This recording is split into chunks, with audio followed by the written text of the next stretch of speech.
ચાલો જાણે કંઈક ડાઉટ આપેલા હતા.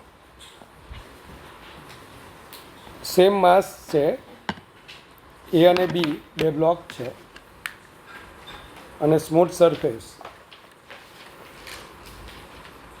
બરાબર.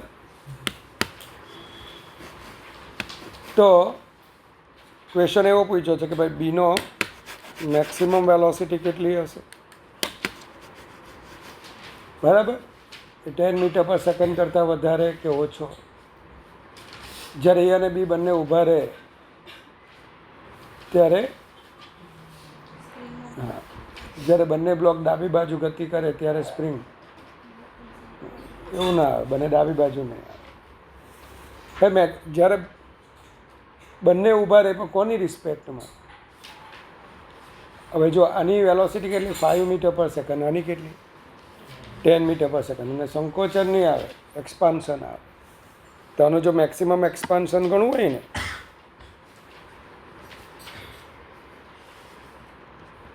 તો આની કાઇનેટિક એનર્જી શું થઈ જાય? 0.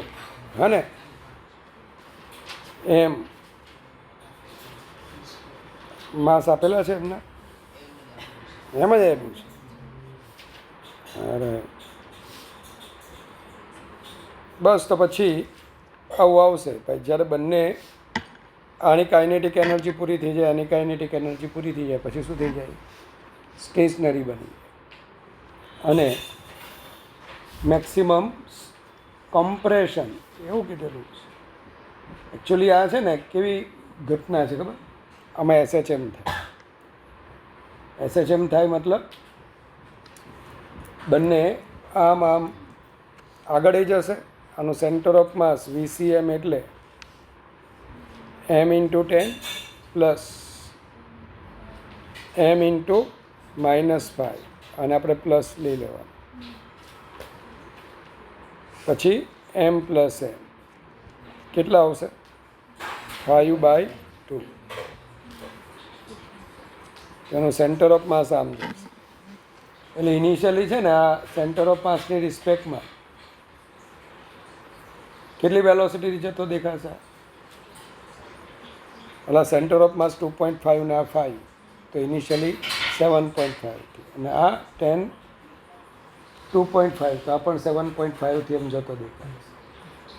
પછી સેન્ટર ઓફ માસની રિસ્પેક્ટમાં બંને કેવા થઈ જશે? સ્ટેશનરી. તો તે વખતે બરાબર મેક્સિમમ એક્સટેન્શન આવશે. હવે એક્સટેન્શનના લોકો સંકોચન એવું કીધેલું છે. આન્સર શું આપ્યો છે? એ આપ્યો બીનો મેક્સિમમ. બસ, તો બીની આ જે વેલોસિટી સંકોચન નહીં આવે, શું આવે અહીંયા? વિસ્તરણ. વિસ્તરણ હોય તો સાચું. મને એમ કદાચ ગુજરાતીમાં મારે શું છે, ઇન્ટરનેશનલ ગુજરાતી ટ્રાન્સલેટર. વિસ્તરણ સંકોચન બધું એક જ કરે. એક્સપાન્ડ ક્યારે થાય? જ્યારે બંને સેન્ટર ઓફ માસની રિસ્પેક્ટમાં સ્ટેશનરી હોય તો. બીની આ વેલોસિટી જ ભાઈ એની મેક્સિમમ. કેમ? એના પછી એની વેલોસિટી કે એનાથી વધવાની નથી. તમે જે આપી એનાથી આ વધવાનું નથી. એ બહુ પરફેક્ટ નથી આપ્યું યાર. બી અને સી અને ડી જે આપ્યા છે, ડી તો હાવ ખોટું છે. તારે છે ને આનું ઇંગ્લિશ વર્ઝન તારે ફોટો પાડી લેવાનો, તો તારી ફ્રેન્ડ હોય એની પાસે. ચાલો, એટલે આમાં પછી એક જ આવી શકે કે ભાઈ બીનો ઇનિશિયલી જે વેલોસિટી હતી ને તે જ એની મેક્સિમમ. પછી તો શું થાય? આખું સેન્ટર ઓફ માસ કેટલી વેલોસિટી થઈ જાય? 2.5. અને આનો દાખલો કેટલો ડેન્જર હોય તે તમને કહું. આનો દાખલો આવો હોય,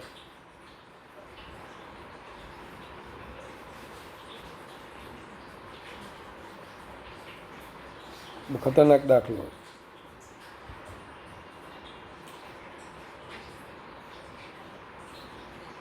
જો આવો દાખલો હોય,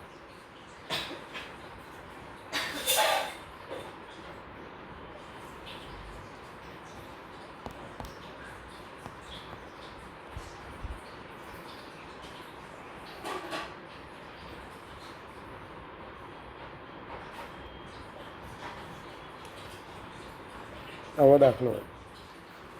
અને આ શું કરે ખબર? એસએચએમ કરે. અને એસએચએમ કરે ને તો એ કેવી રીતે એસએચએમને કેમ મેક્સિમમ આવે તે આ દાખલા પરથી સમજાય કે ઇનિશિયલી જે વેલોસિટી હોય ને એ એની મેક્સિમમ, જ્યારે બી માટે એની મેક્સિમમ વેલોસિટી 7.5 આવે, જ્યારે એની કેટલી આવશે એવું આપણે ભણીશું એસએચએમમાં. અત્યારે દેવાંશી આ લોકોએ ભૂલથી મૂકી દીધેલો છે. આ એસએચએમનો દાખલો આવે. તમને શું કરાવેલું સ્કૂલમાં?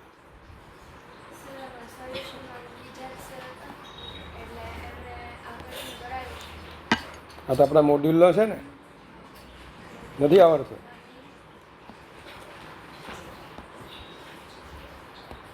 ખબર ને પેલો માસ આપણે ગણવાનું હતું. ટ્રાયેંગલ એબીસીના શિરોબિંદુ ઉપર 200 ગ્રામ, ઉગમ બિંદુ પર 100 ગ્રામ.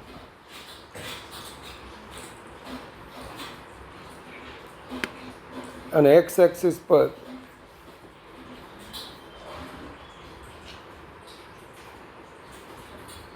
તથા બી બિંદુ પર, હા ને કેવું આ લોકો તો આપણી કરતાં ભારે ઇન્ટરનેશનલ છે. હું વાંચું તે જ નથી વધતું.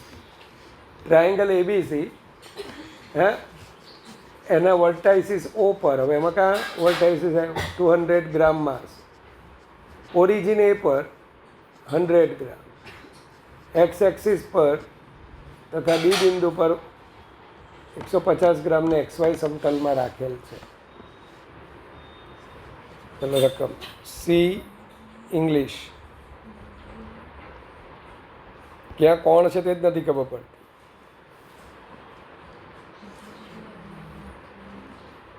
આમાં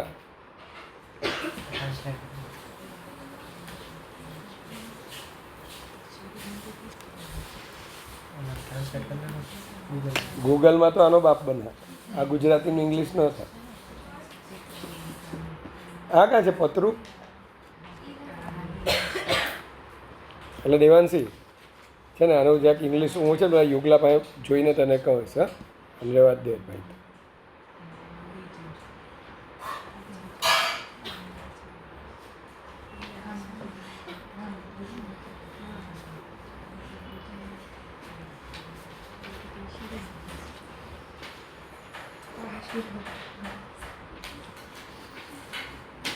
ચાલો જો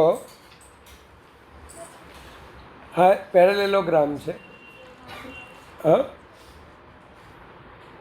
આકારના તંત્રમાં 1 ગ્રામ દરવાળા કણની સાપેક્ષે. ચાલો હવે જેની રિસ્પેક્ટમાં હોય ને ભાઈ પેરેલેલોગ્રામ, આને આપણે શું લઈ લેવાનું? ઓરિજિન લઈ લેવાનું. ઓરિજિન મતલબ ઉગમ બિંદુ.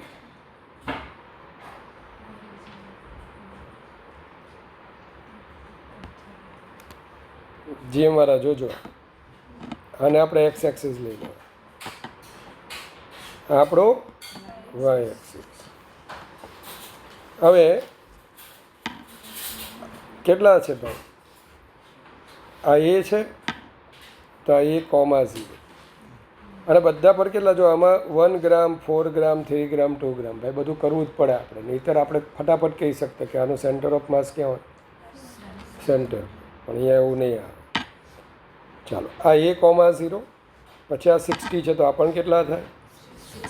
તો એનો આ કમ્પોનન્ટ A cos 60 એટલે A/2, ખબર પડે? એટલે આનો એક્સ કોર્ડિનેટ A/2, પછી વાય કમ્પોનન્ટ રૂટ 3A/2 આવડે? પછી આનો એક્સ કોર્ડિનેટ A/2, ખબર ને? A cos 60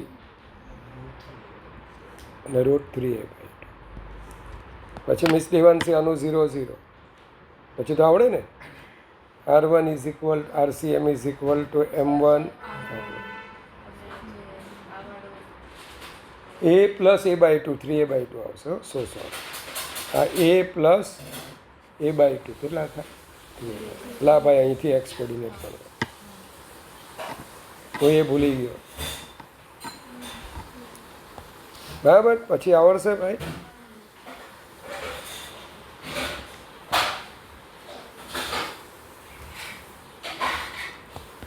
આવું કેમ કરવાની જરૂર પડી? બધાના માસ કેવા હતા? અલગ અલગ.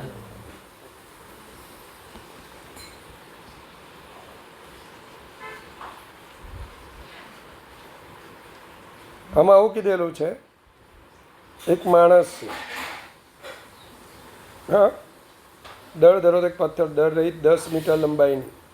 આ એક મેન છે, એનાથી 10 મીટર દૂર એક પથ્થર છે. પથ્થર કેટલા કેજીનો છે? 9 કેજી. એ પથ્થરને આમ ખેંચે છે, તો આ પણ ખેંચવાનો, કારણ કે આ બધું સ્મૂથ છે. જો સપાટી અને ઘર્ષણ રહિત હોય તો હવે આનું છે ને, જ્યાં એ લોકો સેન્ટર ઓફ માસ જ્યાં હશે ને ત્યાં એકબીજાને મળશે. ક્યાં મળે? સેન્ટર ઓફ માસ જ્યાં હોય ત્યાં એકબીજાને મળે. કારણ કે આ પણ આમ ખસશે ને આ પણ આમ ખસશે, પણ સેન્ટર ઓફ માસ ત્યાં ને ત્યાં જ રહેશે. એટલે બધા મળે તો ક્યાં મળે? ચાલો, હવે તો આ તો આપણને મેં શીખવેલું છે. અને R1 લઈ લેવાનું, R2. R એટલે 10 મીટર. જો હવે R1 શોધી કાઢીએ. RM2 અપોન, આવડે છે મોડે મિસ જયતી? આપણે ભણીશું પછી, આ બધા મોડે કરાવેલા ચાલો. ચાલો, R10 M2 છે, આ M2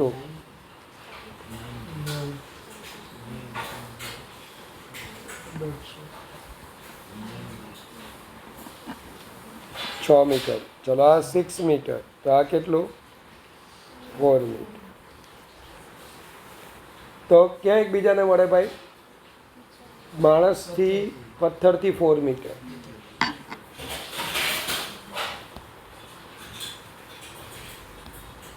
સર્કસનો એક ખેલાડી 6 કિલોગ્રામ દળની એક તકતીને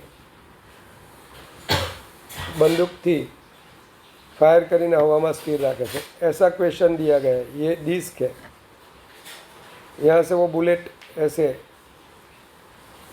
हाँ શું કરે છે? અહીંથી ગોળી આમ અથડાવે છે. શું થશે બોલો આની પર? નીચે કયું ફોર્સ લાગે? mg. તો ઉપર F is equal to dp by dt. અલા યાર, અથડામણ બાદ ગોળીઓ સ્થિર થાય છે, મતલબ કે રિબાઉન્ડ થતી નથી. એનું બધું મોમેન્ટમ એ શું કરે? લૂઝ કરે. ઘણી વખત તમે આવું જોયું હોય, ઉપર કોઈક વસ્તુ એને ફૂંક મારીને આપણે એને ઉપર જ રાખીએ, ઉડતી વસ્તુ હોય, અથવા કોઈ વસ્તુ હોય તો આપણે એને આમાં ઉછાળીને હવામાં બેલેન્સ રાખવાનું ટ્રાય કરીએ છીએ. તો અહીંયા કોણ છે? આ ગોળી.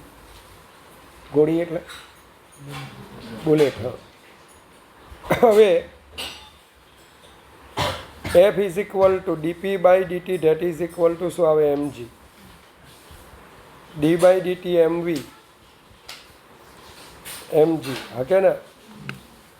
ચાલો, v dm બાય dt, મતલબ કે કેટલી, હવે ડીપીનો ડાયરેક્ટ લખો ને યાર, કેટલી ગોળી છોડે છે પર સેકન્ડે? 40. હા, તો n by t that is 40. પછી અહીંયા v, એટલા ભાઈ એક ગોળી એટલે nmv બાય t. આવું ભણેલા આપણે બંદૂક અને એના વાળું, કે ભાઈ એકનું મોમેન્ટમ mv હોય તો આવી ટોટલ કેટલી હતી? nmv. અને કેટલા ટાઈમમાં? પર સેકન્ડ. તો ચાલો, n બાય t તમને આપેલું છે 40, m છે 30 ગ્રામ,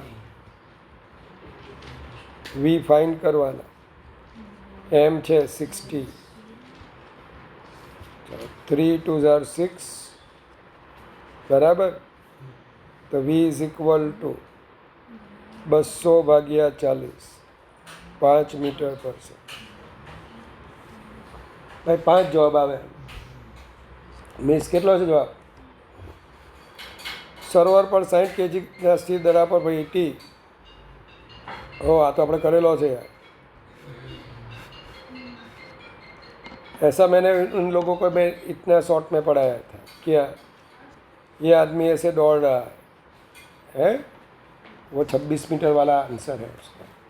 आंसर से शायद आपको पता चल जाए.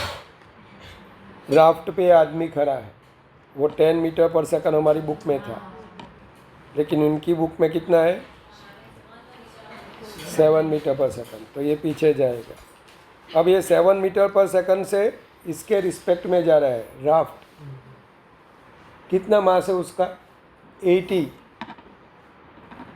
तो जेने एकदम शॉर्ट में આપણે શું ભણેલા 80 × 7 560 મોમેન્ટમ આને આમ મળે તો આખા સિસ્ટમને આ બાજુ કેટલું મોમેન્ટમ મળે 560 that is equal two momentum that is equal two બોલો m પ્લસ એ હવે મને ડાયરેક્ટ જ લખેલું ભાઈ આ વી આવે ને વી એટલે બંને પાછાની ઉપર જ છે 80 પ્લસ 60 4 મીટર પર સેકન્ડ આ 4 મીટર પર સેકન્ડથી જાય તો હવે આની નેટ વેલોસિટી કેટલી 7 - 4 તો 2 સેકન્ડમાં કેટલું ડિસ્ટન્સ કવર કરે 6 મીટર પહેલાં કેટલો દૂર હતો 20માંથી 6 જાય ઓકે રાફ્ટવાળો દાખલો છે ને એટલે આપણે મેં ગણેલો છે કયા ચેપ્ટરમાં છે ખબર ચોથામાં અને જેટલું મોમેન્ટમ આગળ મળે એટલું એ પાછળ આપે કોને રાફ્ટને હવે રાફ્ટની ઉપર માણસ છે જ ને તો momentum upon P is equal to M V ખબર તને V is equal to P by M કેટલું મોમેન્ટમ મળ્યું 560 ડિવાઇડેડ બાય પેલો પણ ઉપર જ છે 80 પ્લસ 60 તો આની બોલો સીધી વેલોસિટી મળી ગઈ 4 તો આની રિઝલ્ટન્ટ કેટલી થઈ 7 - 4 કેટલી થઈ 3 1 સેકન્ડમાં 3 મીટર તો 2 સેકન્ડમાં કેટલા 6 પહેલાં કેટલો દૂર હતો 20માંથી 6 જાય તો કેટલા રહે 40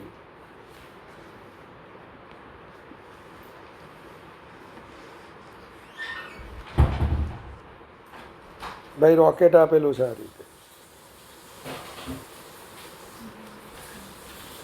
કેટલું માસ છે 21 + 14 35,000 kg છે હા dm/dt આપેલા છે જો કેટલા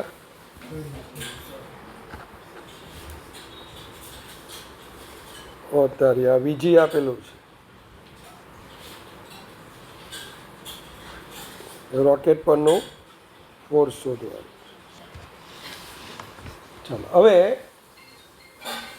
આ ગેસ પર જેટલું ફોર્સ લાગે ને નીચે એટલું જે ગેસ ક્યાં લગાડે ઉપર તો આ જે ઉપર લાગશે ને હવે આની પરનું નેટ ફોર્સ શું રોકેટ પરનું એ ગેસ પર જેટલું લગાડે એટલું જ ગેસ ઉપર હા કે ના નીચે બોલો mg તો ઉપર બોલો નેટ ફોર્સ ઉપર લાગે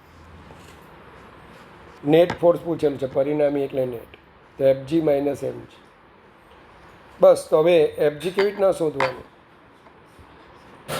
v dm/dt ऐसा मैंने उनको पढ़ाया f is equal to dp/dt આવે ને તો p એટલે શું mv v કોન્સ્ટન્ટ છે તો dm/dt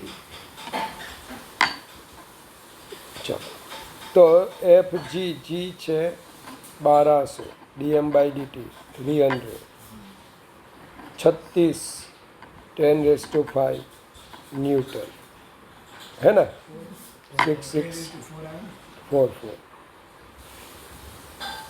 चलो आटला न्यूटन फोर्स ऊपर लागे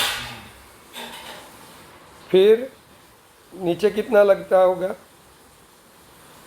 35,000 इंटू IMG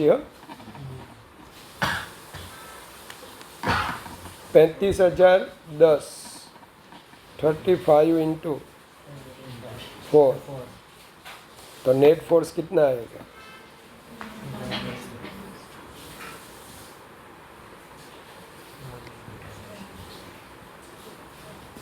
ये आंसर आना चाहिए कितना है हो गए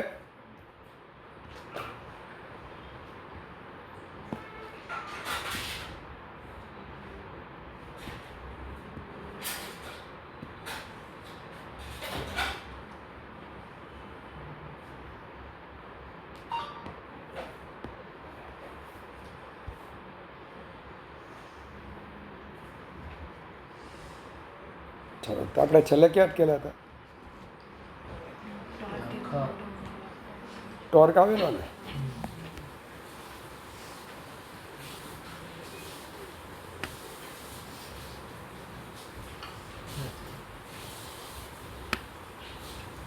જેને ડાઉટ નહીં સમજાયો ને પેલા એના સીઓએમના ચિંતા નહીં કરતા. સીઓએમ તમારે પહેલેથી બધું ભણવાનું છે. ક્યાં જતી રહ્યું છે?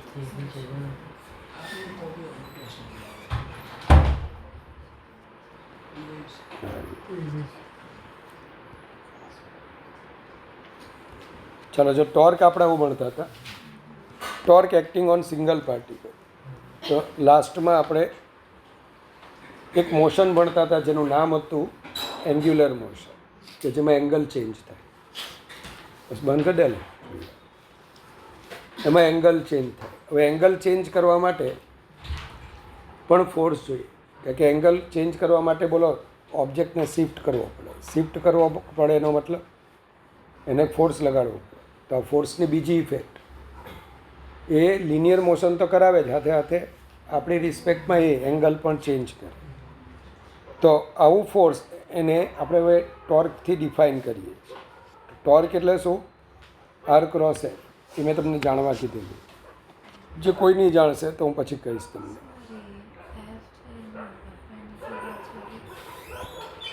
શું? ના, હું તને કહું ને. ચાલો, આનું એ ક્રોસ બીનું મેગ્નિટ્યુડ એ બી સાઇન થીટા. તમારે ટોર્કનું મેગ્નિટ્યુડ લખવું હોય ને, આર એફ સાઇન થીટા. જ્યાં થીટા એફ અને આર વચ્ચેનો એંગલ, ભક્તિ આર અને એફ વચ્ચેનો એંગલ એટલે આ આપણો થીટા થાય. ખ્યાલ આવે? તે દિવસે કોણ બોલેલું આ એંગલ થીટા? ધ્યાન. ચાલો, હવે બંનેને લંબાવાના ભાઈ. હરિવંશ पता चला तेरे को भाई? चलो, अब मैं क्या करता हूँ पता है, ये जो है लाइन है ना, यहाँ से मैं परपेंडिकुलर ऐसा खींचता हूँ. इसे बोली जाएगी line of action of force. Gujarati वाला बड़नी कार्य रेखा के. आ एंगल थीटा तो अपन थीटा, आने नाम आपको दें एम. तो साइन थीटा शो आवશે? बोलो श्री. साइन थीटा यानी सामने वाली अपॉन ओपी. अरे भाई, O M is equal to R sine theta.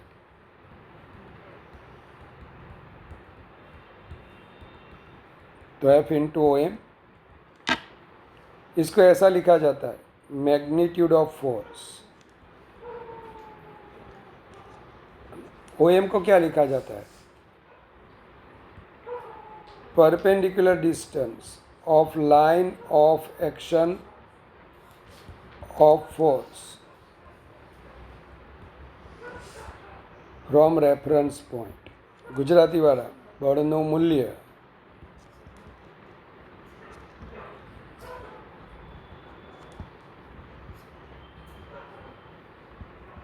बड़नी कार्यरेखा संदर्भ बिंदु थी लंब अंतर. फोर्स जिस डायरेक्शन में है ना, उसे लाइन ऑफ एक्शन बोला जाता है.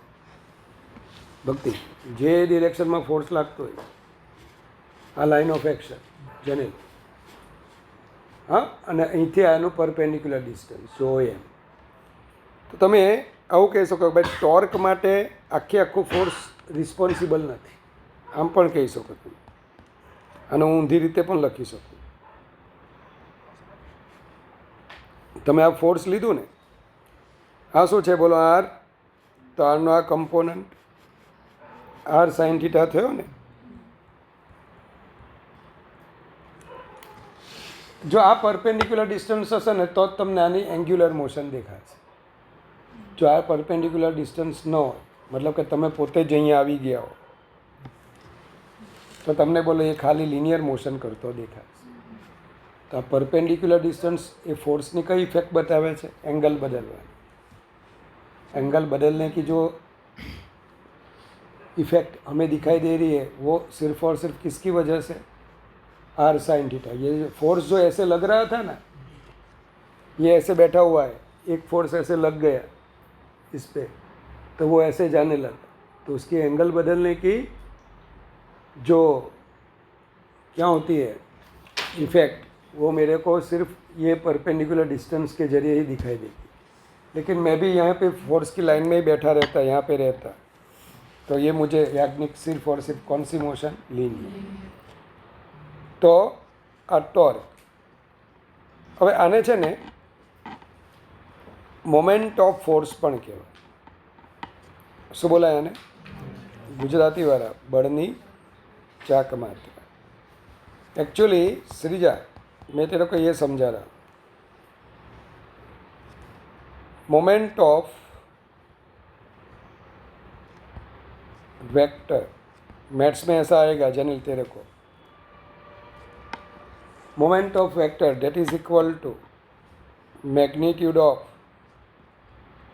Vector into perpendicular distance of line of action of vector from reference point. हाँ गुजराती वाला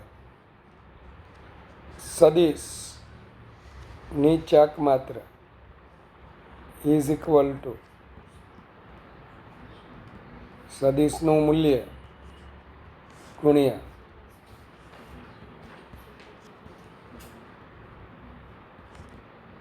સંદર્ભ બિંદુથી લંબ અંતર, અંતરની બેન. ચાલો तो परपेंडिकुलर डिस्टेंस, यहाँ पे वेक्टर में अगर फोर्स आया, फोर्स तो क्या होगा, magnitude of force into perpendicular distance of line of action of force. Vector के बदले भक्ति तेरे को क्या रिप्लेस करना है, फोर्स फ्रॉम रेफरेंस पॉइंट, तो तू बोलेगी मोमेंट ऑफ फोर्स. चलो यहाँ पे मोमेंट ऑफ लीनियर मोमेंटम आए, वेक्टर लीनियर मोमेंटम पी है ना, वो भी वेक्टर है, तो तू ऐसा लिखेगी moment of linear momentum that is equal to magnitude of linear momentum perpendicular distance of line of action of linear momentum from R P. यानी जो फिजिकल क्वांटिटी का आपको मोमेंट फाइंड करना है, જે સદિશની ચાક માત્રા શોધવાની હોય ને એનું જ મૂલ્ય. અહીંયા બળ હતું તો બળની ચાક માત્રા એટલે બળનું મૂલ્ય, बड़नी कार्य रेखा संदर्भ बिंदु थी लंबन. वेक्टर की मोमेंट यानी वेक्टर का मैग्नीट्यूड और वेक्टर की लाइन ऑफ एक्शन से परपेंडिकुलर डिस्टेंस है ना. तो देखो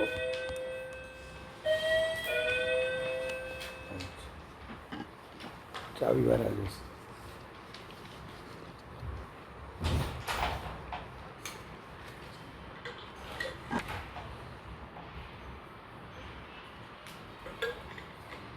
ચાલો તો બાકી છે.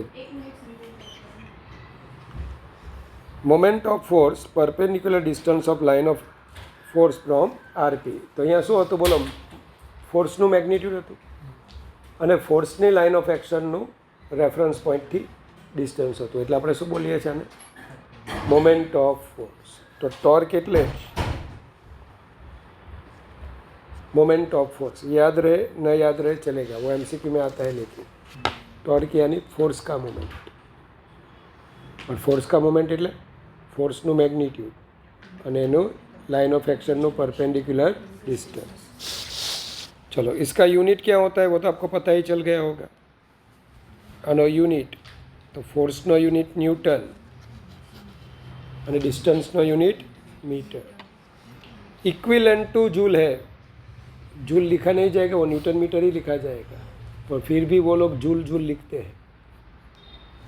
खास करके गुजराती वाले जो होते हैं वो बुक में ऐसा ही न्यूटन मीटर यानी जूल. जूल एनर्जी का यूनिट है, न्यूटन मीटर टॉर्क का यूनिट है. चाहे वो एक समान दिखाई दे रहे हो, लेकिन दोनों फिजिकल क्वांटिटी अलग अलग. चलो तो मोमेंट ऑफ फोर्स, ચાલો આવડશે આટલું ગુજરાતીવાળા. ટોર્ક એટલે બળની ચાક માત્ર. હવે બીજું આવશે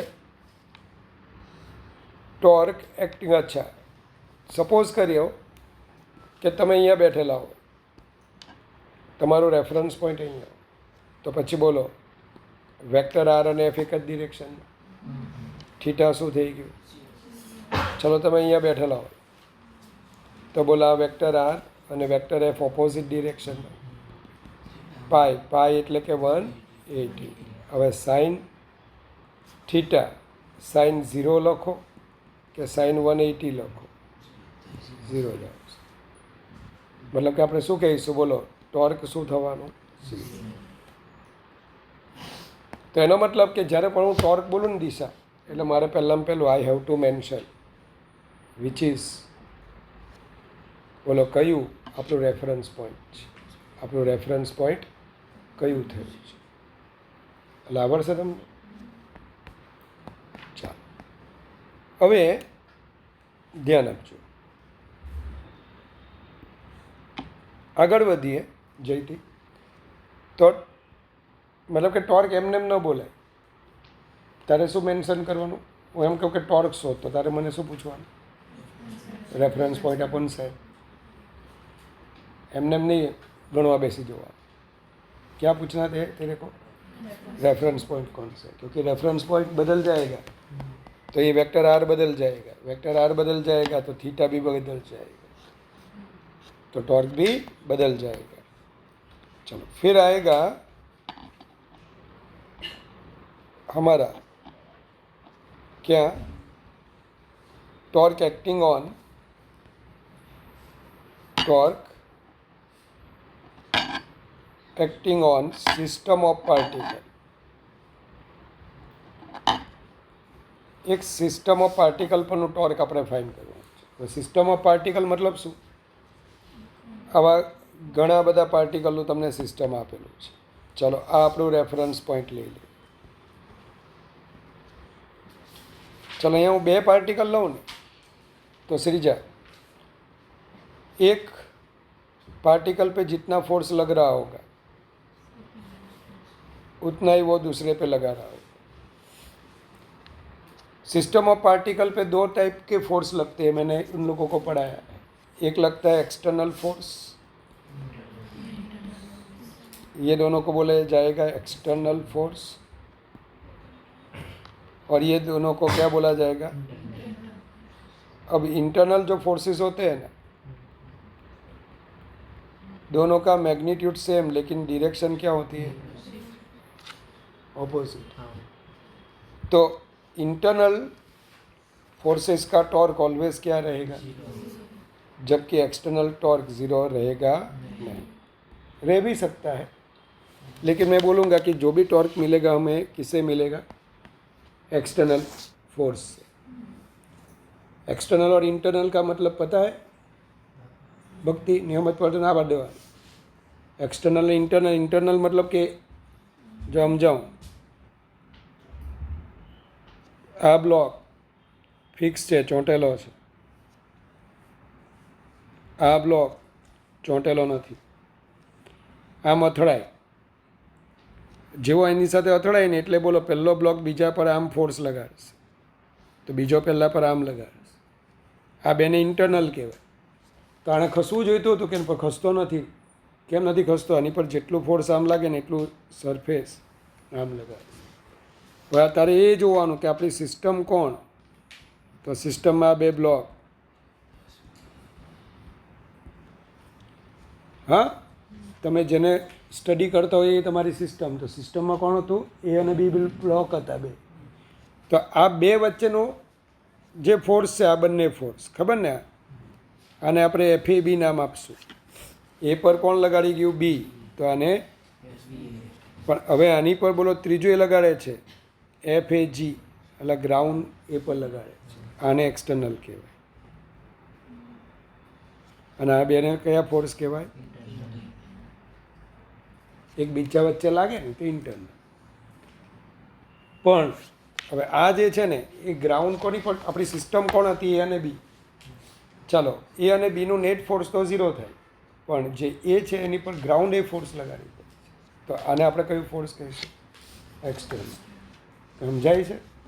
वो मैंने समझाया था, वो वाला क्वेश्चन जब मैंने करवाया था. वो ये नीचे आ रहा था, ये ऐसे जा रहा था. उस टाइम तो थे ना आप, बत्ती भूल हो गई होगी उस दाखले में. समझ में आया था? लो, बाकी मेरे को लगता नहीं था. वो एक मिस बत्ती गुल हो गई होगी शायद. હે ને? હા, મેં પપ્પાને કીધેલું, મેં કીધું મેં તારા પપ્પાને કીધેલું, મેં કહ્યું આવશે ખરી, સમજાય તો ઠીક છે. હવે આ જે એક્સટર્નલ છે ને ભક્તિ, આપણે બધું પાછું આગળ બધા ફોર્સ, પેલો ચોથું ચેપ્ટર ચાલે ને, ઘણા ફોર્સ જ બતાવતા નથી આવડતા. અને આવડે બધા બતાવતા ને, હવે ટેન્શન નહીં લેતી હો. હા, તું વહેલી આવી તું તો રીવાને પૂછી જો, લીવનસી એ હમણાં જ આગી ત્યાં. પછી મારે તો કહેવું પડે કે નહીં યાર, પાછા જાગે તો ખરા, પણ પછી છેલ્લે પોતાની કન્વિનિયન્સીથી સિલેબસ પૂરો કરવાનો, કે બધું પૂરું કરવાનું પોસિબલ જ નથી. તમે મે મહિના પછી તમે જાગો ને તો તમે સમજો કે તમે ફિઝિક્સની અંદર એચિવ ન કરી શકો. મે મંથ હવે પછીનો આવે છે, ઘણા ત્યારે જાગશે, જોજો. 11th એમને ખાલી મેમરીમાં જ રહેશે. આ જે 12મા વાર આવે છે, હવે એ લોકોને મેં જ્યારે ભણાવવાનું સ્ટાર્ટ કર્યું ને ત્યારે વેક્ટરની અંદર જ પ્રોબ્લેમ હતો. પ્રોબ્લેમ કન્સેપ્ટમાં એટલે સમજાય, પાછા વેક્ટરમાં જ પ્રોબ્લેમ હતો. તારા ભાઈ લોકો માન સેટ થયા. ત્યારે તારો ભાઈ હોશિયાર થયો. પહેલાં હું ખબર, એકદમ બેઝિક પૂર, આ બધું જ નહીં આવડે, આ ઇન્ટરનલ આ એક્સટર્નલ સમજે ખરા પણ ફિલિંગ નહીં આવે એવું. અત્યારે તો બહુ ખાસો એવો એનામાં હું બોલું ને તો જવાબ આપે. પણ જ્યારે એ લોકો આવેલા હતા ને એટલે હું છે, પેલો 11thની અંદર ભગાઈ દે ને, અત્યારે કેવું તમને વેવ્સ ભગાઈ દે છે.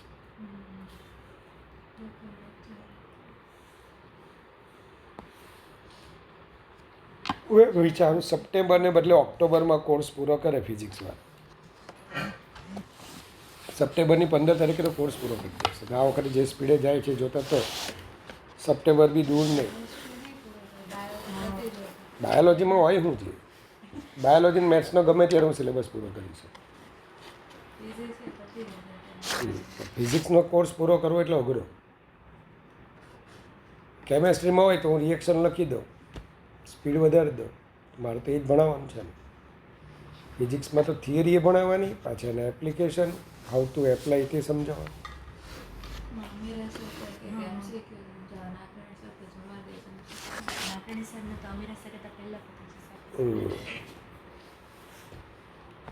એટલે કહેતો આ થોડું છે ને ભક્તિ, એમ ચિંતા નહીં કરતી, જ્યાં કમાં ધ્યાન આપજે. એટલે તારું છે ને અત્યારે જે ચાલે ને સ્કૂલમાં, એમાં તને ફાયદો થાય. સ્કૂલમાં આ ચેપ્ટર ચાલે છે રોટેશનલ. ટોર્ક ચાલી ગયું કે બાકી? ચાલી ગયું ટોર્ક. ચાલો, તમે જો સિસ્ટમ ઓફ પાર્ટિકલ હોય ને તો કોને લીધે આપણને મળશે? ખાલી એક્સટર્નલ ફોર્સને લીધે. ઇન્ટરનલના ટોર્ક શું થશે? 0. તો જેને આ જે બધા પાર્ટિકલ હોય એના પોઝિશન વેક્ટર R1 R2 આવા હોય, પણ એ પહેલાં તારે લખવું પડે વિથ રિસ્પેક્ટ ટુ O. જે બધા પાર્ટિકલ છે એના position vector R1 R2 up to, અને એની પર કયા ફોર્સ કયા ધ્યાનમાં લેવાના? F1 F2 અપ ટુ, तो tau is equal to tau plus, और इसमें R1 cross F1, R2 cross F2, Rn cross Fn. Shreeja आज भी नहीं आई थी ना स्कूल में? नहीं, वो बीमार हो गई होगी. सिग्मा RI क्रॉस FI ऐसा लिख सकते हो आप. हाँ, लेकिन मैं तो यहाँ पे सिर्फ इतना ही लिखूंगा, ये टॉ एक्सटर्नल होगा. क्या होगा? Tau external.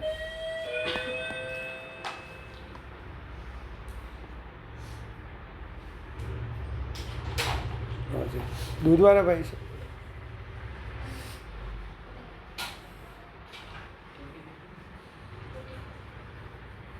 हाँ नो टीवी. चलो, tau external sigma RI cross FI આવું તમને મળે. ચાલો, હવે આવે છે torque acting on rigid body. ચલો, સિસ્ટમ ઓફ પાર્ટિકલ અને રિજિડ બોડી વચ્ચેનો ફરક શું?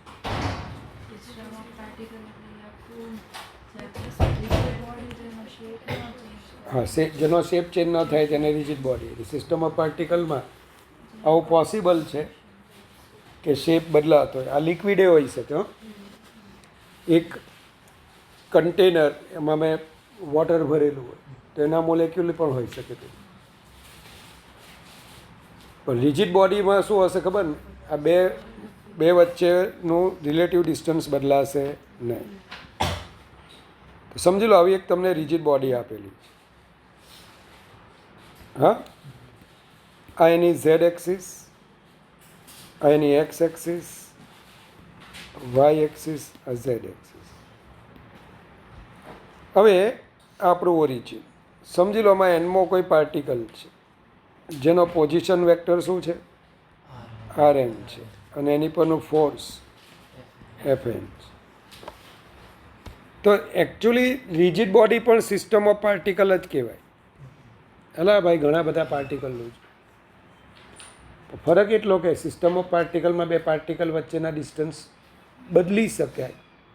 જો ન બદલાતો હોય તો એને પણ આપણે શું બોલી દેવાનું? Rigid body. આ પંખો, એ પંખો એ સોલિડ કહેવાય, રિજિડ ન કહેવાય.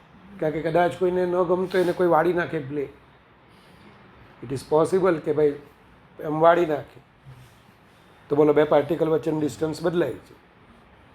પણ કોઈ વાળતું નથી ને પંખો અત્યારે મેં સ્ટાર્ટ કર્યો હોય તો એના બે પાર્ટિકલ વચ્ચેનું ડિસ્ટન્સ આખી મોશનમાં બોલો કેવું રહેવાનું? સેમ. એટલે બે પાર્ટિકલ વચ્ચે ને પાછા એમ નહીં કે બદલાય એવું નહીં. જે એન્ડ પરનો પાર્ટિકલ એન્ડ પર જ રહેશે, વચ્ચેવાળો પાર્ટિકલ વચ્ચે જ રહેશે. ડ્યુરિંગ મોશન અલગ અલગ સર્કલ પર ફરશે, પણ બે વચ્ચેનું ડિસ્ટન્સ, રિલેટિવ ડિસ્ટન્સ ચેન્જ થશે नहीं. भक्ति समझ में आया तेरे को वो? तो इसे हम बोलते हैं रिजिड बॉडी. तो अब रिजिड बॉडी के लिए इक्वेशन तो वहीं आएगा यार. तो एक्सटर्नल, हाँ, sigma are I cross F I, जितने भी पार्टिकल होंगे, बोलो सभी का आप टॉर्क फाइंड करोगे. अब ये जो टॉ एक्सटर्नल है ना, इसके बोलो 3 कंपोनेंट आपको मिलेंगे. टॉ एक्स आई कैप, टॉ वाई, टॉ जेड के कैप.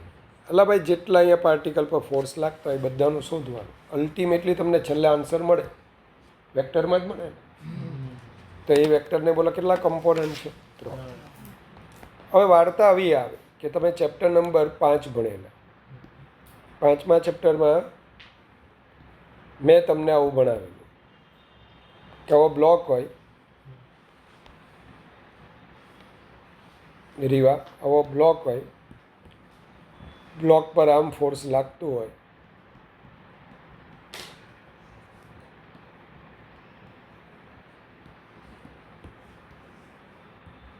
તો યશસ્વી આ એંગલ થીટા હોય તો F cos theta, F sine theta. હવે બોલો એ આમ જ જવાનો ને? આ બ્લોક તો આમ જ જવાનો.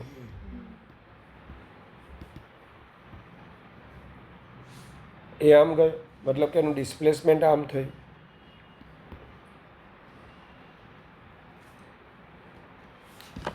तो एक्सीलरेशन भी इसी डायरेक्शन में आया.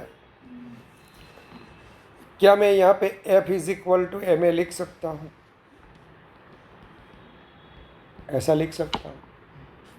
नहीं लिख सकता. F यानी ये पूरा फोर्स, अगर एक्सीलरेशन इस डायरेक्शन में होता ना तो मैं ऐसा लिख सकता. तो मेरे को क्या लिखना पड़ेगा? F cos theta that is equal to M. अगर कोई इस तरफ फोर्स नहीं लगता तो ये स्मूथ ही है. तो क्या लिखना पड़ेगा? F cos theta is equal to M. तो चलो एक्सीलरेशन के डायरेक्शन वाला फोर्स, हाँ, वही एक्सीलरेशन के लिए जिम्मेदार है. अल्लाह भाई एक्सीलरेशन की डायरेक्शन मानो फोर्स ज एक्सीलरेशन माटे जो आता. जैसे कि आपने पढ़ा अभी, मैंने परसों पढ़ाया था जब ये कोई ऑब्जेक्ट ऐसे मूव कर रहा होता है, कौन कौन पैरेलल टू रोटेशनल एक्सिस होता है? इनिशियल, ओमेगा, अल्फा, है ना? ये सभी बोलो रोटेशनल एक्सिस के पैरेलल आएंगे। अब जो रोटेशनल एक्सिस के पैरेलल आएंगे ना, अल्फा पैरेलल है। जैसे कि आपने अभी पढ़ा कि F is equal to M में एक ही डिरेक्शन वाला फोर्स ही एनी डिरेक्शन वाળું फोर्स જ બોલો રિસ્પોન્સિબલ છે। હવે એફ કોસિટાને શું કહેવાય? ફોર્સનો કમ્પોનન્ટ। કમ્પોનન્ટ એટલે ગુજરાતીવાળા ઘટક, હરિવંશ। તો આખે આખું ફોર્સ એક્સિલરેશન માટે રિસ્પોન્સિબલ એટલે કે જવાબદાર નથી। ફોર્સનો કયો કમ્પોનન્ટ રિસ્પોન્સિબલ છે? F cos theta. તો અહીંયા પણ if rigid body rotates about, वो z एक्सिस के अबाउट घूम रही है, तो अल्फा बोलो कहाँ पे आएगा? z एक्सिस की डिरेक्शन। अला जे एक्सिस खबर ने एक्सिसनी डिरेक्शનમાં આલ્ફા આવે, તો પછી આ ટોર્કનો કયો કમ્પોનન્ટ બોલો રિસ્પોન્સિબલ હશે? તો z। અલા z એક્સિસની ડિરેક્શનનો ટોર્ક કયું? તો z। કેવા છે?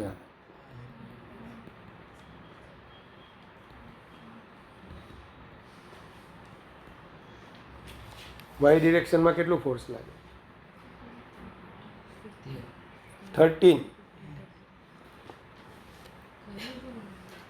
વાય ડિરેક્શન વાયમાં કેટલું લાગે? 13 ન્યૂટન। एक्स डिरेक्शन में कितना लगे? 10। z डिरेक्शन में क्यों टॉर्क लगे?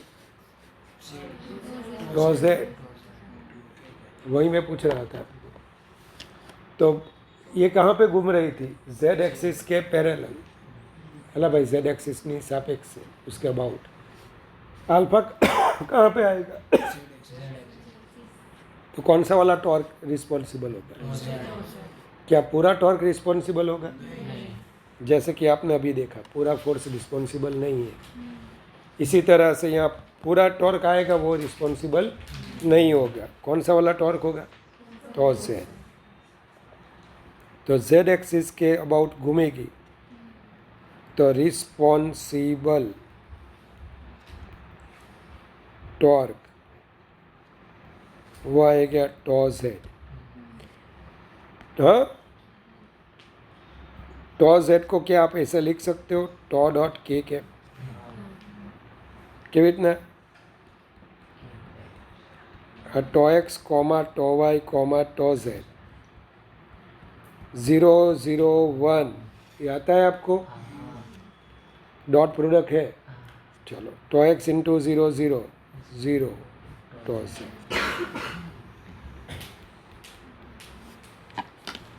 तेरे को वेक्टर का z कंपोनेंट चाहिए तो टॉ डॉट के कैप। तेरे को वेक्टर का y कंपोनेंट चाहिए dot J cap, vector dot J cap. Vector का x कंपोनेंट चाहिए आई कैप। चलेगा, x कैप भी बोला जाता है।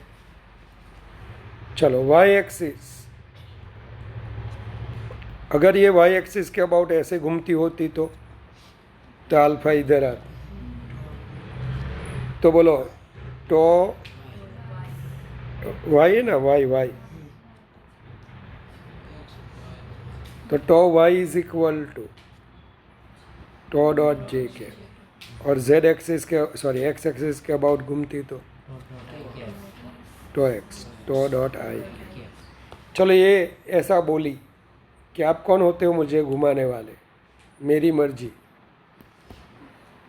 मैं तो इधर घूमूंगी, इसके अबाउट घूमूंगी। एक्स भी नहीं, वाई भी नहीं, जेड भी नहीं। अला वस्तु है एनी मर्जी। एक्स एक्सिस ની રિસ્પેક્ટમાં ફરે, વાય એક્સિસની રિસ્પેક્ટમાં ઝેડ।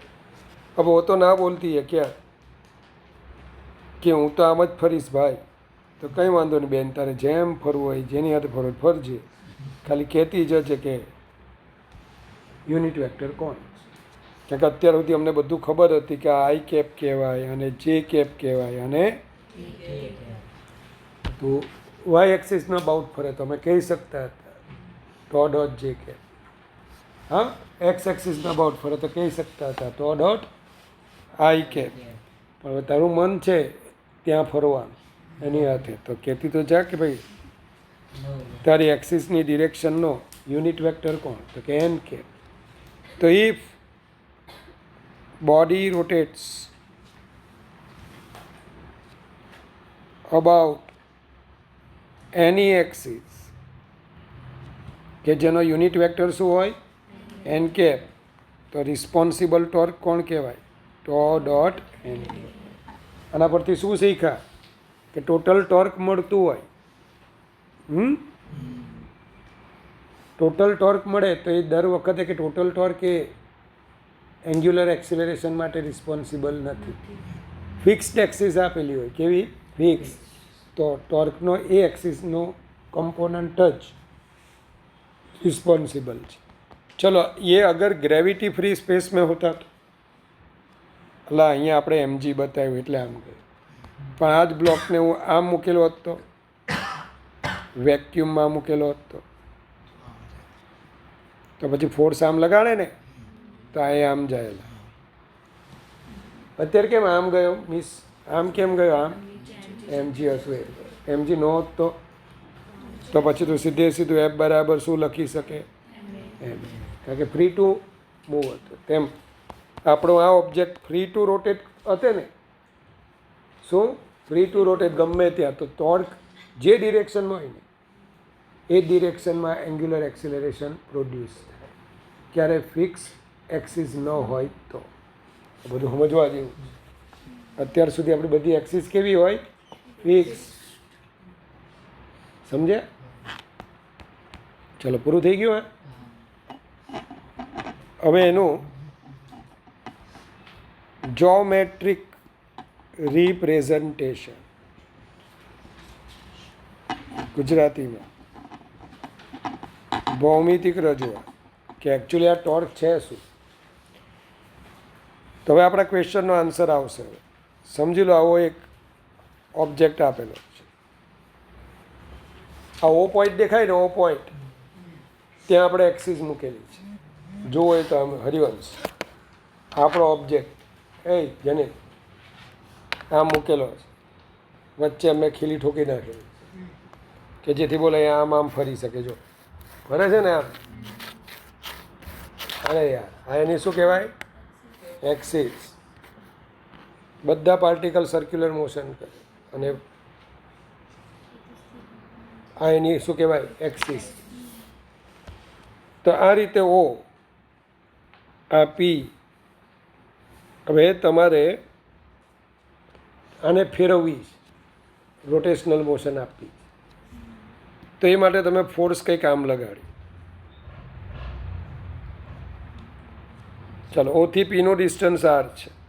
હવે ઓને જ રેફરન્સ पॉइंट ले लिए तो इसको मैं बोलो वेक्टर आर भी बोल सकता. એ ભક્તિ ખબર પડી તને? ઓની રિસ્પેક્ટમાં પીનો પોઝિશન વેક્ટર આર. ચાલ આરને લંબાવી દે મિસ. તો આર અને એફ વચ્ચેનો એંગલ કયો?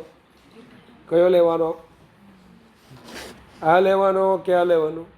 આ બાજુ. આને લંબાવવાનું. હા, હવે એફના બે કમ્पोनेंट પડશે, F cos theta, F sine theta. देखते ही आपको समझ में आ जाएगा कि पूरा फोर्स इस तरफ लगता है, यानी कि एफ कॉस थीटा की डायरेक्शन में, तो वो सिर्फ खींचता है, ऐसे ऐसे खींचता है, घूमता नहीं. लेकिन ऐसा जब भी फोर्स लगा है ऐसा, तो देखो ये घूमने लगा, ये मेरी एक्सिस, ये भी घूमने लगा. देखा? ऐसा करता तो वो વધારે કરते तो ખેંચાઈ જતું. આમ ફોર્સ લગાડે તો જ બોલો ફર. તો responsible factors for rotational motion. Gujarati વાળા. દિશા જાગૃતિ માટે જવાબદાર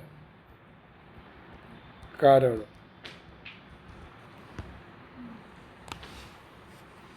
તો responsible factors for rotational motion. ચલો પહેલા રિસ્પોન્સિબલ ફેક્ટર આયા એફ સાઇન થીટા. હા કે ના? કે F cos theta. F cos થીટાની જાગૃતિ થાય એટલે રોટેશનલ મોશન થાય. चलो अगर आपने इफ एफ को बढ़ाया, थीटा को बढ़ाया, एफ વધે अला भाई और थीटा बढ़ाया, थीटा यानी वो, तो थीटा बढ़ेगा तो भी साइन थीटा बढ़ेगा, एफ बढ़ेगा तो भी एफ साइन थीटा बढ़ेगा. तो बोलो we get more effect of force to produce rotational motion. हाँ के ना? फटाफट फरवा लागे. फोर्स વધારીએ तो थीटा વધારીએ. बीजो ये भी है, ये आर. अब आर को क्या बोला जाता है? इसे point of action of force. जिस पॉइंट पे आपने फोर्स लगाया ना उसे क्या बोलेंगे? Point of action of force. और उसमें से पास होती हुई लाइन को क्या बोलेंगे? Line of action of force. कोई ने गाल पर तमाचो मार्यो कि भाई मैं गाल पर एक तमाचो आपी दीधो, चालो थोड़ी हाथ में खंजवार आई, तमाचो मार दीधो. तो point of action of force क्या है? गाल. गाल. कहाँ पे फोर्स लगाया? गाल. अल्लाह रिवन. Point of action of force उसके गाल. चलो तो पता चला तेरे को. अब इसकी दूरी जितनी ज़्यादा होगी ना, जितनी ज़्यादा होगी ना भाई, आप आसानी से रोटेशनल मोशन प्रोड्यूस कर सकते हो. पता चला कुछ? जब आपका साइकिल या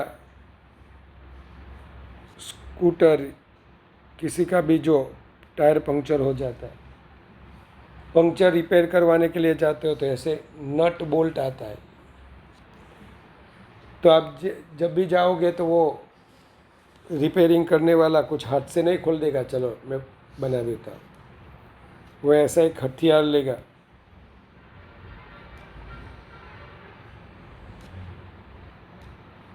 पता है? पाना बोला जाता है इसको.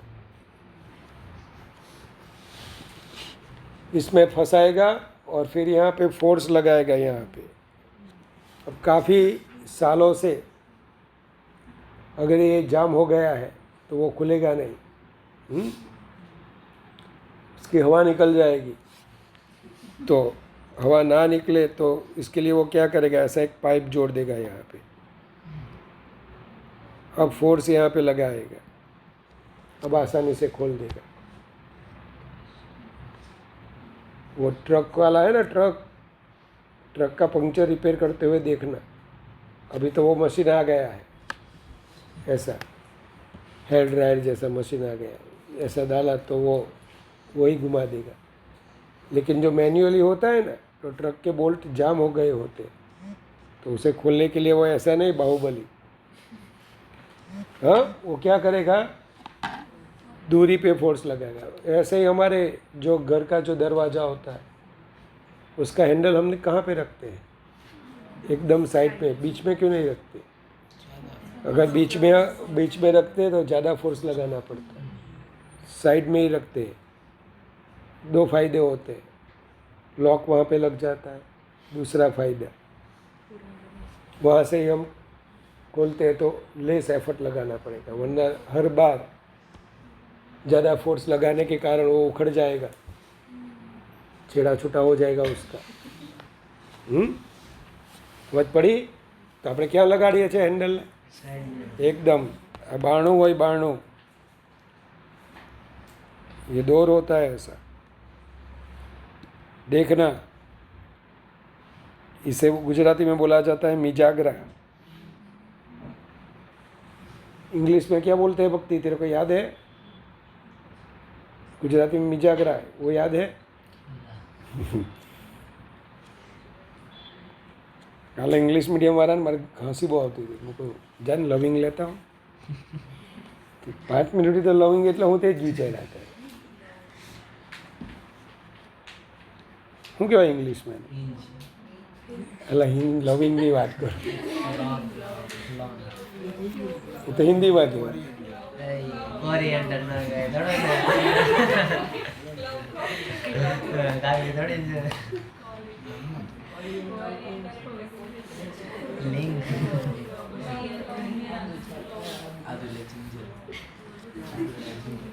અચ્છા હવે છે,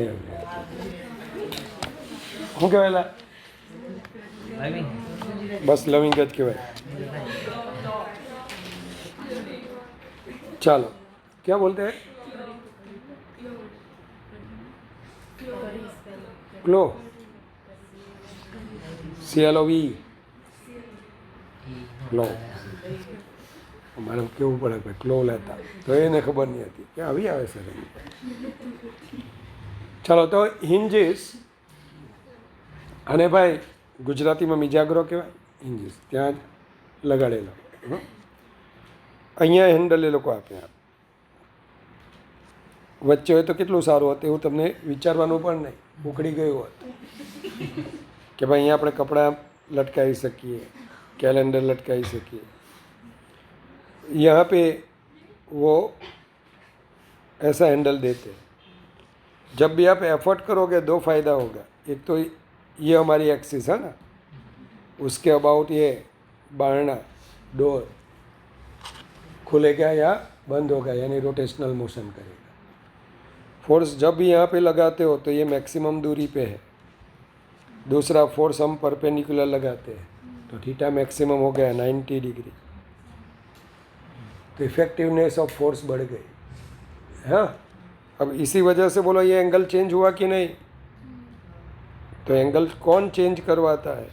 टॉर्क, है ना? तो आर भी रिस्पॉन्सिबल है. अगर आर इंक्रीज होगा तो more effect of force to produce rotational motion. अब जो आया उसे बोला गया टॉर्क. क्या बोला गया? टॉर्क यानी क्या? F sine theta into are.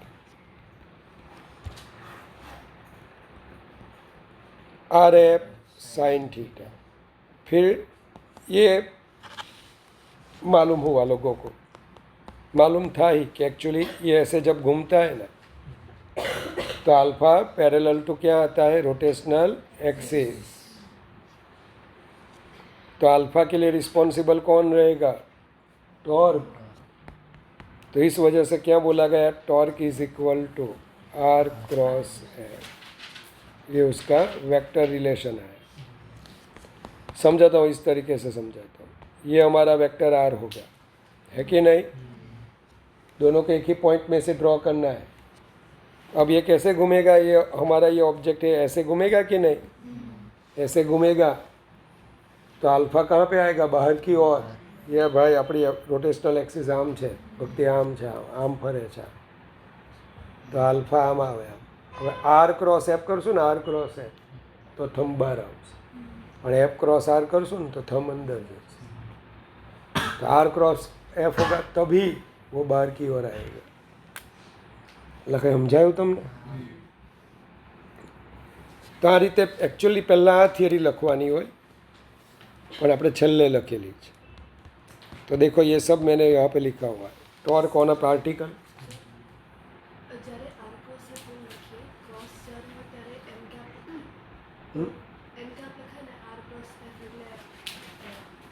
R F sine theta N કે. ખાલી ખાલી જો તને આવું આપેલું હોય ને તો આવું લખીશ, R F sine theta N cap. જે એન કેપ એ કયો આર ક્રોસ એફથી જે પરપેન્ડિક્યુલર ડિરેક્શન હોય તે, અને ખાલી મેગ્નિટ્यूड लगती हो। अब ये एन कैप की डायरेक्शन कौन सी होगी, तो एन कैप वो आर को भी परपेंडिकुलर होगा, एफ को भी पर, क्योंकि ए क्रॉस बी से जो भी मिलता है ना वो ए को भी परपेंडिकुलर होता है और बी को भी परपेंडिकुलर। चलो तो देखो मैंने पहले क्या लिखा है, टॉर्क यूनिट अमीरेश भाई ने पढ़ा दिया है इसलिए नहीं लिखा। हाँ ये लिखा, रिजिड बॉडी वाला भी लिखा। हाँ रिजिड बॉडी का मैंने वहाँ पे लिखा, और torque responsible for rotational motion of rigid body. अब मैं क्या बोल रहा हूँ देखना, मैं सृजा, वो जो हमारा डोर है उसे खोलने बंद करने के लिए सभी पार्टिकल पे फोर्स लगाना पड़ता है? नहीं, हैंडल पे ही आप लगाओगे तो भी खुलेगा। तो रिजिड बॉडी जब आती है ना तो कोई एक पार्टिकल पे टॉर्क लगा हुआ होता है ना, वो पूरे ऑब्जेक्ट का टॉर्क माना जाएगा। क्यों? वो जैसे घूमेगा दूसरों को भी घूमना ही पड़ेगा। क्यों? पंखे पे मैंने कुछ एक ऑब्जेक्ट पे एक पॉइंट पे मैंने फोर्स लगाया तो कौन घूमेगा, वो पॉइंट या पूरा पंखा? तो जब भी रिजिड बॉडी आती है, कोई एक पॉइंट पे आपने टॉर्क फाइंड किया तो वो ही टॉर्क पूरे ऑब्जेक्ट का माना जाएगा। चलो ये जो सेम लिखा हुआ है गुजराती वालों समझ में आ जाएगा। देखो यहाँ पे क्या लिखा है, axis passing through O and perpendicular to plane. ऐसा जब लिखा होगा तो भक्ति तू क्या सोचेगी, ओ में से पास होती हुई एक्सिस और वो ऐसे ऐसे घूमता दिखाई देना चाहिए। अब आएगा फोर्स कपल। टॉर्क में कौन बाकी रहा, कपल बाकी रहा।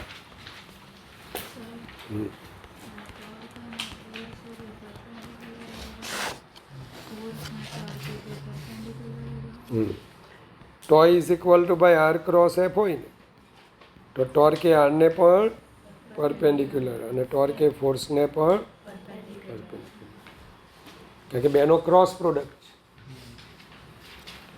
ચાલો પછી ફોર્સ કપલ,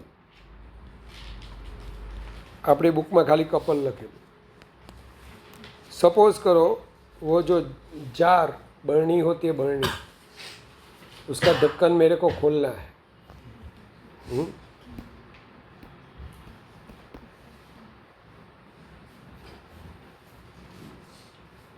तो मैं दो तरीके से आपको समझा रहा हूँ।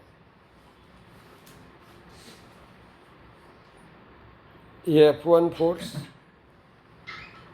और ये F2 force.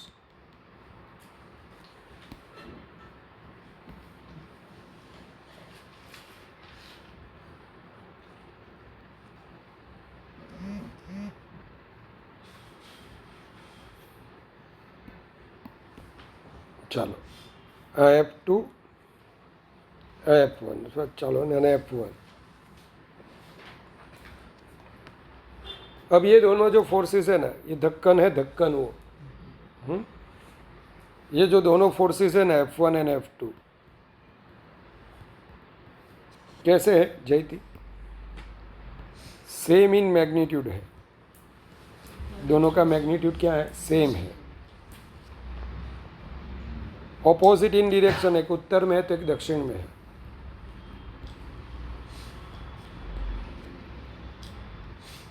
Same in magnitude, opposite in,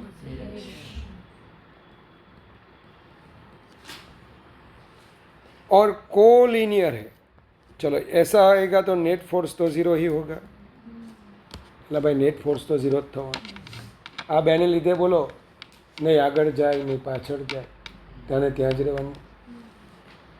બીજું કે આ બંનેની લાઇન ઓફ एक्शन एक જ છે। જો F1 को जो लाइन समाती है वही लाइन F2 को भी समाती है। मिस कुछ पता चला तेरे?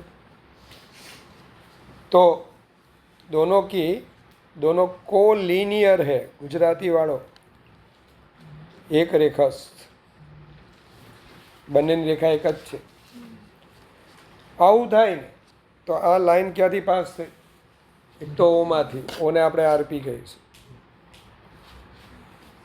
ચાલો F1 અને F2 બંનેની લાઈન ઓફ એક્શન ક્યાંથી પાસ થઈ ઓમાંથી તો પછી બોલો ટોર્ક શું થાય 0 કારણ કે ઓથી પરપેન્ડિક્યુલર ડિસ્ટન્સ 0 અલા ભાઈ ફોર્સ આમ હોય અને પોઈન્ટ અહીંયા હોય તો પરપેન્ડિક્યુલર ડિસ્ટન્સ મળે ને આ લાઈન પર જ પોઈન્ટ હોય તો પરપેન્ડિક્યુલર ડિસ્ટન્સ ન મળે તો ટોર્ક શું થાય અલા હરિવંશ જોજે યાર તો યાર ટોન 8 પણ શું થયું हाँ तो ये नहीं घूमेगा अगर मैंने फोर्स बढ़ाता गया ढक्कन फट जाएगा वो परमानेंट खुल जाएगा खुल तो सकता है लेकिन वो परमानेंट फिर खुला ही रहेगा क्योंकि ढक्कन फट जाएगा चलो तो लेकिन मैंने स्मार्ट वे से ऐसा फोर्स लगाया इसको मैं आरपी लेता हूँ यही फोर्स मिस जानवी फोर्स यहीं F1 एंड F2 कैसे है सेम इन मैग्नीट्यूड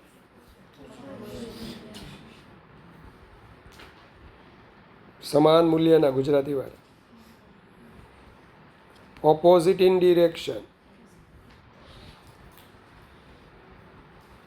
यानी ये दोनों ऑपोजिट वेक्टर्स हैं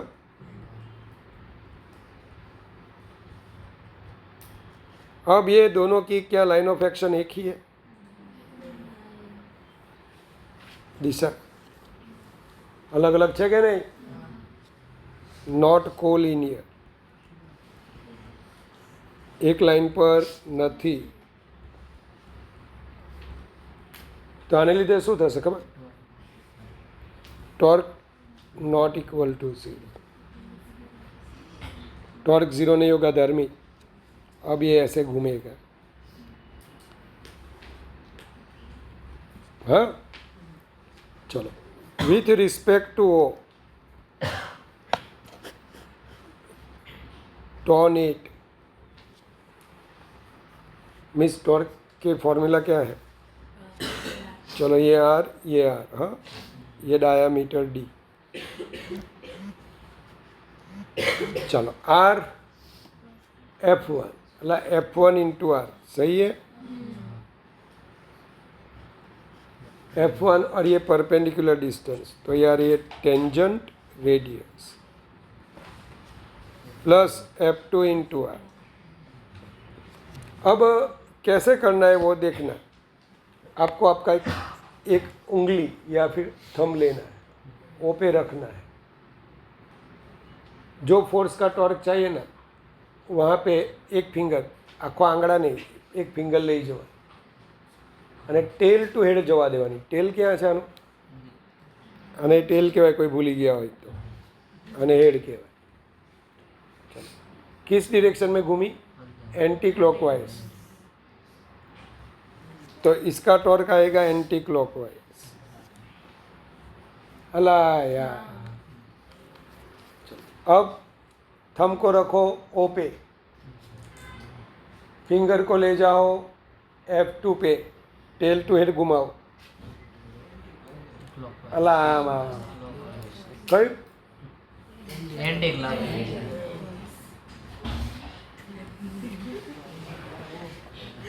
एंटी क्लॉकवाइज नहीं समझ पड़ी ना તમને નહીં પેલા લોકોને 12મા વાળાને બુદ્ધિ વગરના નહીં રહેવું આપણે તો 11મા 10મા વાર આંગળો આમ રાખો નહીં પહોંચતો હોય તો બે આંગળા લેવા ટેલ ટુ હેડ એન્ટી ક્લોક ટેલ ટુ હેડ અહીંયા ઉભા રહી જવા ટેલ ટુ હેડ લઈ જવા સમજાઈ ગયું આમ લઈ જાઓ કે આઉથી પહોંચવાનું જો ના દૂરથી જ જોવા એન્ટી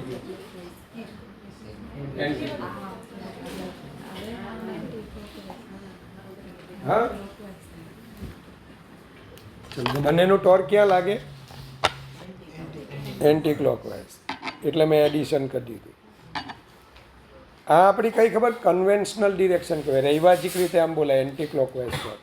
પણ સાયન્ટિફિકલી એમ કહેવાય કે torque perpendicular to the plane coming out from it.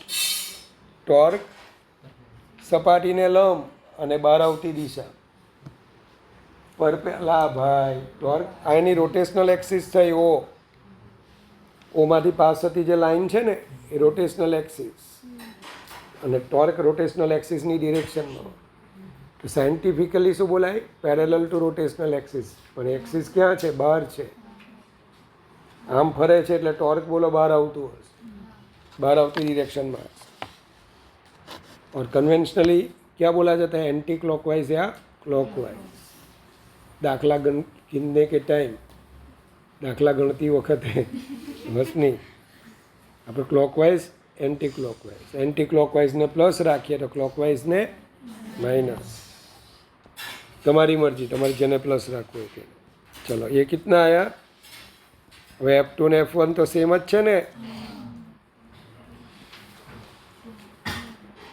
F1 into D, magnitude of any force into perpendicular distance between them. એ ગુજરાતીવાળા. બેમાંથી એક બળનું મૂલ્ય, કેમ બંને હરખા જ છે ને, અને બે બળો વચ્ચેનું લંબ અંતર. अब सामान्य टॉर्क जब तू डिस्क्राइब करती है ना, सामान्य नॉर्मल, तो तेरे को क्या बोलना पड़ता है? मैं तेरे को पूछा टॉर्क फाइन कर, तो मुझे क्या पूछेगी? Reference point. कपल ऐसे होते, कपल में रेफरेंस पॉइंट की कोई ज़रूरत होती नहीं है. समझाता हूँ. चलो तेरे को कौन सा रेफरेंस पॉइंट लेना है? ये लेते हैं P वाला ले लेते हैं. चलो विथ रिस्पेक्ट टू P किसका टॉर्क 0 हो गया? F2 का टॉर्क. हला भाई P માંથી જ એની લાઇન ઓફ એક્શન પાસ થાય. કોનું ટોર્ક બાકી રહી ગયું? ટોપી. ટોપી નહીં, F1 इंटू परपेंडिकुलर डिस्टेंस. देख एंटी क्लॉकवाइज ही आएगा. चलो वहीं आया मिस, अरे मिस वहीं आया F1D, एंटी क्लॉकवाइज ही आया. चलो दूरी बनाते हैं. तो क्यू पॉइंट ले लेता हूँ. मिस्टर हरिवंश, ये x बेटा, तो ये होगा x प्लस डी. चलो torque with respect to Q. अब जयती बोलेगी वो F2 है ना, वो क्लॉकवाइज टॉर्क देगा. देख आंगड़ा कहाँ पे रखना है तेरे? क्यू पे. Tail to head clockwise. Clockwise को नेगेटिव लेते हैं हम, तो माइनस F1 इंटू एक्स, अला परपेंडिकुलर डिस्टेंस x से. अब F2 ऊपर एंटी क्लॉकवाइज, कितना परपेंडिकुलर डिस्टेंस है? ये एंटी क्लॉकवाइज. श्रीजा F2 तो F1 ही है ना, अरे दोनों का मैग्नीट्यूड तो सेम ही है. चल F1 को बाहर निकाल दे, x plus D minus x.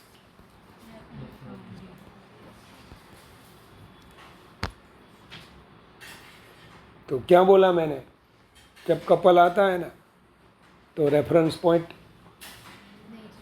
निर्देशित करना जरूरी नहीं है, यानी मेंशन करना, बताना, ना संदर्भ बिंदु बतावानी जरूर. बस ये बेमाथी एकनो मैग्नीट्यूड इंटू परपेंडिकुलर डिस्टेंस. समझ में आ गया? क्लॉकवाइज एंटी क्लॉकवाइज टॉर्क सब समझ में आ गया? चलो ये वो है, ऐसे ऐसे फोर्स मैंने दिखाए हैं. पहचान के दिखाओ.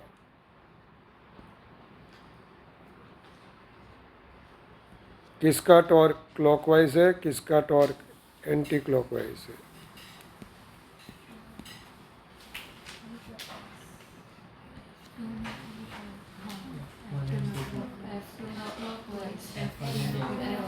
चलो पहले तो आपको ये परपेंडिकुलर डिस्टेंस R1, हाँ, तो टेल टू हेड घुमाने का है ऐसे एंटी क्लॉकवाइज. तो चलो ये टॉ1 F1R1 एंटी क्लॉकवाइज सही है. चलो अब F2 का फाइंड करने के लिए पहले तो ये पहले परपेंडिकुलर डिस्टेंस बताओ. अच्छा टॉ2 F2R2 क्लॉकवाइज. अब F3 इसको ऐसे, ये R3 ओ पे थम रखो, F3 की डायरेक्शन में ऐसे क्लॉकवाइज.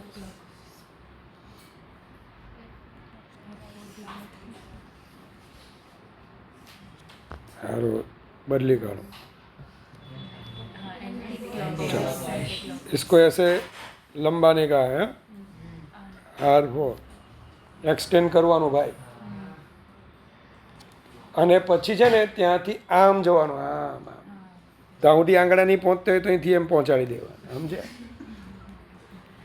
તો टॉ4 F4R4 इंटीग्रल. चल F5 0. अरे यार वो में से पास है. चलो F6 टॉ6 0, क्योंकि लाइन ऑफ एक्शन का से આટલું આવડે, આટલું આવડવું જોઈએ. દિશામાં જ પડી તને સ્કૂલમાં ચાલી ગયું. કયું ચાલે છે અત્યારે? હા પૂરું થઈ ગયું ચેપ્ટર.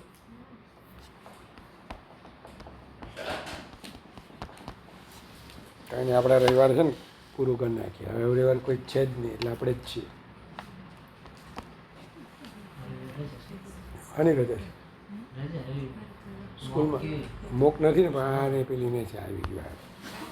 તો એમ આવતે નહીં તો હું બપોરના જ બોલાવતો કે સવારના 11 12 વાર આવું છે.